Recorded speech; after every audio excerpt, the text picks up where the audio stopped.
بسم اللہ الرحمن الرحیم۔ ایک خاتون نبی کریم صلی اللہ علیہ وآلہ وسلم کی خدمت میں حاضر ہوئی اور کہا، یا رسول اللہ، آپ کی تمام احادیث مرد لے گئے، ہمارے لیے بھی آپ کوئی دن اپنی طرف سے مخصوص کر دیں جس میں ہم آپ کے پاس آئیں اور آپ ہمیں وہ تعلیمات دیں جو اللہ نے آپ کو سکھائی ہیں۔ ان حضرت صلی اللہ علیہ وآلہ وسلم نے فرمایا کہ پھر فلاں فلاں دن فلاں فلاں جگہ جمع ہو جاؤ۔ چنانچہ عورتیں جمع ہوئیں اور ان حضرت صلی اللہ علیہ وآلہ وسلم ان کے پاس آئے اور انہیں اس کی تعلیم دی جو اللہ نے آپ کو سکھایا تھا۔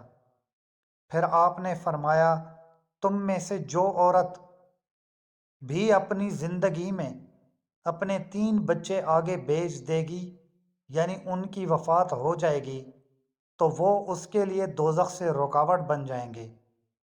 اس پر ان میں سے ایک خاتون نے کہا، یا رسول اللہ، 2۔ انہوں نے اس کلمے کو 2 مرتبہ دہرایا۔ پھر حضرت صلی اللہ علیہ وآلہ وسلم نے فرمایا، ہاں، 2 بھی یہی درجہ رکھتے ہیں۔ صحیح البخاری، حدیث نمبر 7310۔